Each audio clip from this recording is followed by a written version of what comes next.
श्रीमात्रे नमः। जय गुरु दत्तात्रेय नमः। या देवी सर्वभूतेषु मातृपेन संस्थिता नमस्तस्ते नमस्तस्ते नमस्तस्ते नमो नमः। ओम गंगणपते नमः। ओम श्रीराम जय राम जय जय राम रामाय नमो नमः। मातृभ्यो पितृभ्यो ऋषिभ्यो गुरुभ्यो नमो नमः। जय गुरु दत्तात्రేయాయ నమః। యూట్యూబ్ ప్రేక్షకులందరికీ కూడా నమస్కారం అండి. ప్రధానంగా లగ్నాలు వాటి లక్షణాలంతా కూడా తెలుసుకునే క్రమంలో భాగంగా ఈ ఎపిసోడ్లో మనం అంతా కూడా వివిధ లగ్నాల వాళ్ళకి ఎటువంటి లక్షణాలని ఉన్నాయో తెలుసుకుంటున్నాం. ప్రధానంగా వ్యక్తికి జాతకమే ప్రధానంగా ఉంటుంది కావున ఈ జాతకంలో ఉండే దోషాలకి పరిహారాలంతా కూడా మా యొక్క ఫోన్ నెంబర్కి అంతా కూడా అపాయింట్మెంట్ తీసుకొని మీరంతా కూడా పరిహారాలు చేయించుకుంటే కనుక జాతకరీత్యా ఎటువంటి దోషాలు ఉన్నప్పటికీ కూడా మీరు యజ్ఞాతి క్రతువులు చేసుకుని మేమంతా కూడా పరిహారం చేయడానికి ప్రయత్నం చేస్తాం.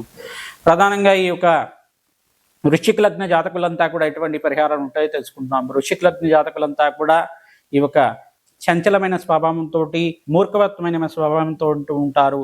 వీళ్ళకంతా కూడా ప్రధానంగా చూసుకుంటే ఈ యొక్క శరీర ఆకృతి అంతా కూడా కొంచెం పక్కగా ఉంటారు కావున వీళ్ళకి కొంచెం అనారోగ్య ఇబ్బందులతో ఉంటుంది.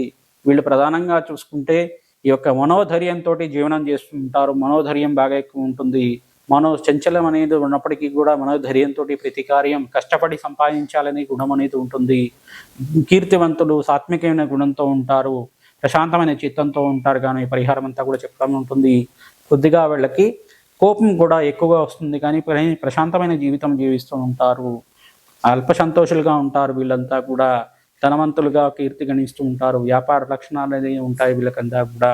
ఇటువంటి లక్షణాలతో ఉంటారు కావున వీళ్ళకి ప్రధానంగా సుబ్రహ్మణ్య స్వామి దేవాలయంలో కళ్యాణాది కార్యక్రమాలు చేసుకోవడం వల్ల, సుబ్రహ్మణ్య స్వామి కళ్యాణము అభిషేకాదుల కార్యక్రమాలు మంగళవారం పూట ఆచరించడం వల్ల మంచి జరుగుతూ ఉంటుంది. ఈ యొక్క కృత్తికా నక్షత్ర రోజున కానీ షష్ఠీ తిథి రోజు కానీ సుబ్రహ్మణ్య స్వామి వారికి అంతా కూడా కళ్యాణ కార్యక్రమం చేసుకోవడం వల్ల మంచి జరుగుతూ ఉంటుంది. దానిమ్మ పళ్ళని దానంగా ఇవ్వాలి. బ్రాహ్మణోత్తంకి మంగళవారం పూట ఈ యొక్క కందిపప్పుని దానం చేసుకోవడం వల్ల కష్టాల నుంచి బడిపడి అప్పుల బాధల నుంచి తిరిగి ఆనందమైన జీవితం జీవించడానికి ఆస్కారం ఉంటుంది. గురుకటాక్షం కోసం ఈ యొక్క శనగల్ని దానం చేసుకోవడం వల్ల, గురువారం రోజున బ్రాహ్మణోత్తములకి సంకల్పపూర్వకంగా చేసుకోవడం వల్ల కష్టాల నుంచి బయటపడతారు. ఈ వీళ్ళు ప్రధానంగా ఈ యొక్క వృశ్చిక లగ్న జాతకులు మీకు అపముచ్చు దోషాలు ఏమన్నా ఉన్నప్పటికీ కూడా కష్టాల నుంచి బయటపడాలంటే గొడుగుని మరియు చెప్పుల్ని దానంగా ఇవ్వాలి బ్రాహ్మణోత్తములకి.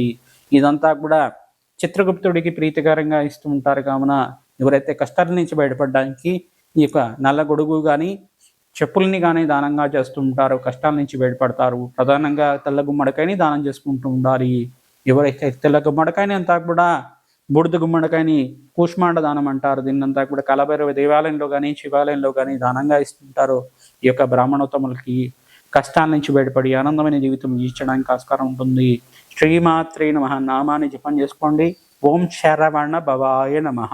ఈ నామాన్ని ఎవరైతే జపం చేసుకుంటూ ఉంటారో కష్టాల నుంచి బయటపడి అప్పుల నుంచి బాధల నుంచి తిరిగి ఆనందమైన జీవితం జీవించడానికి ఆస్కారం ఉంటుంది. ప్రతినిత్యం కూడా రావి చెట్టుకి 11 ప్రదక్షిణాలు ఆచరించడం వల్ల మంచి జరుగుతుంది. మహాలక్ష్మి యొక్క ఆవిర్భావ చరిత్రని వినండి, చదవండి. తద్వారా మీకు మంచి జరుగుతుంది, అష్టేషు ప్రాప్తి కలుగుతుంది. ప్రతినిత్యం కూడా మీరు శుక్రవారం రోజున కానీ గురువారం రోజున కానీ తెల్ల ఆవాలని అంతా కూడా దేవాలయంలో దానంగా ఇస్తే కనుక మీకు మంచి జరుగుతుంది. మీకు యథాశక్తిగా దానాది కార్యక్రమాలు చేసుకోవడం వల్ల మంచి జరుగుతుంది. కావున శ్రీరామ జయ రామ జయ జయ రామ రామ నామాన్ని అంతా కూడా జపం చేసుకోండి. ప్రతినిత్యం కూడా కష్టాల నుంచి బయటపడి మీకు ఆనందమైన జీవితం జీవించడానికి ఆస్కారం ఉంటుంది. అన్యోన్యమైన దాంపత్యం లభిస్తూ ఉంటుంది. వీళ్ళకంతా కూడా బంధు ప్రీతిగా ఉంటారు, భోజన ప్రియులుగా ఉంటారు. కావున వీళ్ళంతా కూడా వృశ్చిక లగ్న జాతకులంతా కూడా ప్రధానంగా అంగారకుడు, రవి, బృహస్పతి అంతా కూడా యోగకారకులు. కావున వీళ్ళకంతా కూడా గురుకటాక్షం లభించాలని చెప్పేసి మేధా దక్షిణమూర్తి ఆరాధన చేసుకోవడం వల్ల మంచి జరుగుతూ ఉంటుంది. జయ గురు దత్తాత్రేయ నమః. శివాయ గురు నమః. జయ గురు దత్తాత్రేయాయ నమః. ఇక్కడ కార్యక్రమం చేసుకోవడం వల్ల మంచి జరుగుతూ ఉంటుంది. దానిమ్మ పళ్ళని దానంగా ఇవ్వాలి. బ్రాహ్మణోత్తంకి మంగళవారం పూట ఈ యొక్క కందిపప్పుని దానం చేసుకోవడం వల్ల కష్టాల నుంచి బడిపడి అప్పుల బాధల నుంచి తిరిగి ఆనందమైన జీవితం జీవించడానికి ఆస్కారం ఉంటుంది. గురుకటాక్షం కోసం ఈ యొక్క శనగల్ని దానం చేసుకోవడం వల్ల, గురువారం రోజున బ్రాహ్మణోత్తములకి సంకల్పపూర్వకంగా చేసుకోవడం వల్ల కష్టాల నుంచి బయటపడతారు. ఈ వీళ్ళు ప్రధానంగా ఈ యొక్క వృశ్చిక లగ్న జాతకులు మీకు అపముచ్చు దోషాలు ఏమన్నా ఉన్నప్పటికీ కూడా కష్టాల నుంచి బయటపడాలంటే గొడుగుని మరియు చెప్పుల్ని దానంగా ఇవ్వాలి బ్రాహ్మణోత్తములకి. ఇదంతా కూడా చిత్రగుప్తుడికి ప్రీతికరంగా ఇస్తూ ఉంటారు కావున ఎవరైతే కష్టాల నుంచి బయటపడడానికి ఈ యొక్క నల్ల గొడుగు కానీ చెప్పుల్ని కానీ దానంగా చేస్తూ ఉంటారు, కష్టాల నుంచి బయటపడతారు. ప్రధానంగా తెల్ల గుమ్మడికాయని దానం చేసుకుంటూ ఉండాలి. ఎవరైతే తెల్ల గుమ్మడికాయని అంతా కూడా బూడిద గుమ్మడికాయని కూష్మాండ దానం అంటారు. దీన్నంతా కూడా కలభైరవ దేవాలయంలో కానీ శివాలయంలో కానీ దానంగా ఇస్తుంటారు. ఈ యొక్క బ్రాహ్మణోత్తములకి కష్టాల నుంచి బయటపడి ఆనందమైన జీవితం జీవించడానికి ఆస్కారం ఉంటుంది. శ్రీమాత్రే నమః నామాన్ని జపం చేసుకోండి. ఓం శరవణ భవాయ నమః. ఈ నామాన్ని ఎవరైతే జపం చేసుకుంటూ ఉంటారో కష్టాల నుంచి బయటపడి అప్పుల నుంచి బాధల నుంచి తీరి ఆనందమైన జీవితం జీవించడానికి ఆస్కారం ఉంటుంది. ప్రతినిత్యం కూడా రావి చెట్టుకి 11 ప్రదక్షిణాలు ఆచరించడం వల్ల మంచి జరుగుతుంది. మహాలక్ష్మి యొక్క ఆవిర్భావ చరిత్రని వినండి, చదవండి. తద్వారా మీకు మంచి జరుగుతుంది, అష్టైష ప్రాప్తి కలుగుతుంది. ప్రతినిత్యం కూడా మీరు శుక్రవారం రోజున కానీ గురువారం రోజున కానీ తెల్ల ఆవాలని అంతా కూడా దేవాలయంలో దానంగా ఇస్తే కనుక మీకు మంచి జరుగుతుంది. మీకు యథాశక్తిగా దానాది కార్యక్రమాలు చేసుకోవడం వల్ల మంచి జరుగుతుంది. కావున శ్రీరామ జయ రామ జయ జయ రామ రామ నామాన్ని అంతా కూడా జపం చేసుకోండి.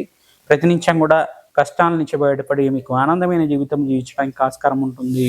అన్యోన్యమైన దాంపత్యం లభిస్తూ ఉంటుంది. వీళ్ళకంతా కూడా పొందు ప్రీతిగా ఉంటారు, భోజన ప్రియులుగా ఉంటారు. కావున వీళ్ళంతా కూడా వృశ్చిక లగ్న జాతకులంతా కూడా ప్రధానంగా అంగారకుడు, రవి, బృహస్పతి అంతా కూడా యోగకారకులు. కావున వీళ్ళకంతా కూడా గురుకటాక్షం లభించాలని చెప్పేసి మేధా దక్షిణమూర్తి ఆరాధన చేసుకోవడం వల్ల మంచి జరుగుతూ ఉంటుంది. జయ గురు దత్తాత్రేయ నమః. శివాయ గురు నమః. జయ గురు దత్తాత్రేయాయ నమః. కుంభలగ్న జాతకులు ధైర్యవంతులు, ధీరవంతులుగా ఉంటారు. కావున ఈ యొక్క వీళ్ళు దానగుణం అనేది ఉంటుంది. దైవికమైన జీవితం జీవించడానికి ఆస్కారం ఉంటుంది. కుంభల జాతకులు నిదానంగా వీళ్ళు విదేశీయానం కోసం ప్రయత్నం చేస్తూ ఉంటారు. విదేశంలో స్థిరత్వం కోసం ప్రయత్నం చేస్తూ ఉంటారు. బంధుమిత్రులతోటి ఆహ్లాదకరంగా జీవించడానికి ఈ యొక్క ప్రతి విషయంలో కూడా వీళ్ళు ఈ యొక్క ఖర్చులు బాగా పెడుతూ ఉంటారు. ఖర్చుల నుంచి బయటపడడానికి వీళ్ళంతా కూడా ఆనందమైన జీవితం జీవించడానికి శుక్రుడు బుధుడు కారకుండా అవుతాడు. కావున శుక్రుడికి ప్రీతికరంగా బొబ్బర్లు దానం చేసుకుంటే మంచి జరుగుతూ ఉంటుంది. రాహు అంతా కూడా కొంచెం దోషకారకుడుగా ఉంటాడు. కావున రాహుకి ప్రీతికరంగా మినుములని దానం చేసుకోవడం వల్ల మంచి విదేశీ ఆనయోగం లభించడానికి, విదేశంలో స్థిరత్వం లభించడానికి ఆస్కారం ఉంటుంది. కావున వీళ్ళకి మంచి జరుగుతూ ఉంటుంది. ఈ యొక్క కుంభలగ్న జాతకులు ప్రధానంగా పచ్చాని ఉంగరాన్ని ధరించడం వల్ల వీళ్ళు మంచి వ్యాపార లక్షణాలు, వ్యాపారంలో మార్పులు చెందడానికి ఆస్కారం ఉంటుంది. కావున ఈ పరిహారం చెప్పడం జరుగుతుంది. ప్రతినిత్యం కూడా వీళ్ళు వెంకటేశ్వర స్వామి ఆరాధన చేసుకోవడం వల్ల కష్టాల నుంచి బయటపడి ఆనందమైన జీవితం ఇచ్చడానికి ఆస్కారం ఉంటుంది. శనీశ్వర దోష నివారణార్థం వీళ్ళంతా కూడా నల్లనములని శనివారం రోజున దానం చేసుకోవడం వల్ల ఆనందకరమైన జీవితం జీవించడానికి ఆస్కారం ఉంటుంది. కావున రాహుకి దోషాలు ఏమైనా పోయినప్పటికీ ఆనందమైన జీవితం జీవించడానికి ఆస్కారం ఉంటుంది. ప్రధానంగా వీళ్ళు కలభైరవ దేవాలయంలో తెల్ల గుమ్మడికాయని దానం చేసుకోండి, మీకు మంచి జరుగుతూ ఉంటుంది. వ్యక్తిగత జాతకమే ప్రధానంగా ఉంటుంది. కావున మీ జాతకం ఇచ్చేటువంటి పరిహారాలు తెలుసుకోవడానికి ప్రధానంగా మా వాట్సాప్ నెంబర్కి అంతా కూడా సంప్రదిస్తే ఇంకా జప హోమాది కార్యక్రమాలు చేపించి చండీ హోమాది కార్యక్రమాలు, దత్తాత్రేయ హోమము, కాలభైరవ హోమం అంతా కూడా ఆచరించి, వారాహిదేవి హోమాది కార్యక్రమాలు ఆచరించి మీకు అంతా కూడా జాతకరీత్యా పరిహారాలంతా కూడా చెప్పడం జరుగుతుంది. తద్వారా మీకంతా కూడా శుభమైన గడియలు రావడానికి ఆస్కారం ఉంటుంది. మంచి కీర్తివంతులు, గుణవంతులుగా ఉంటారు. కుంభలగ్న జాతకులు అంతా కూడా ధనవంతులుగా ధనవంత యోగంలో పుడతారు. కావున మీకు మంచి జరుగుతూ ఉంటుంది. ఇటువంటి లక్షణాలతో ఉండేవాళ్ళు కుంభల జాతకులంతా కూడా పరిహార కార్యక్రమాలు చేసుకోవడం వల్ల మంచి ఆరోగ్యవంతమైన జీవితం జీవించడానికి ఆస్కారం ఉంటుంది. కావున పరిహారాలంతా కూడా చెప్పడం జరుగుతుంది. యాదేవి సర్వభూతేషు మాతృపేణ సంస్థిత. నమస్తస్తే నమస్తస్తే నమస్తస్తే నమో నమః. శ్రీమాత్రే నమః నామాన్ని జపం చేసుకొని నిత్యమంతా కూడా ఎవరైతే పని మీద బయటికి వెళ్తూ ఉంటారో అమ్మవారి నామానంతా కూడా 108 సార్లు జపం చేసుకొని బయటికి వెళ్ళండి, మాకు మంచి జరుగుతూ ఉంటుంది. శ్రీరామ జయ రామ జయ జయ రామ రామ నామాన్ని అంతా కూడా జపం చేసుకోండి. తద్వారా మీకు మంచి జరుగుతూ ఉంటుంది. జయ గురు దత్తాత్రేయాయ నమః. స్మరణ మాత్రేణ సంతుష్టాయ జయ గురు దత్తాత్రేయాయ నమః. ఈ నామాన్ని జపం చేసుకోవడం వల్ల కూడా గురుకటాక్షం లభించి దత్తాత్రేయ అనుగ్రహం లభిస్తూ ఉంటుంది.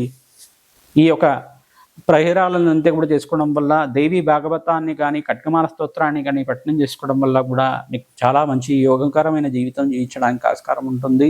గురుబలం అంతా కూడా మే 15వ తారీఖు తర్వాత కుంభలగ్న జాతకులకు అంతా కూడా లభిస్తుంది. కావున గురువు మిథున రాశిలో సంచారం చేసిన తర్వాత మీకు యోగకరంగా జీవితం జీవించడానికి గోచార చక్రవశాత్తు ఆస్కారం ఉంటుంది. కావున ఆనందమైన జీవితం జీవించడానికి ఆస్కారం ఉంటుంది. ప్రధానంగా పేదవాళ్ళకి వస్త్రదానము, అన్నదానం చేయండి. దేవాలయంలో అన్నదానం చేసేటప్పుడు మీరు అన్నదానం చేయించడానికి దానంగా ఇవ్వండి. తద్వారా మీకు ఆనందమైన జీవితం జీవించడానికి ఆస్కారం ఉంటుంది.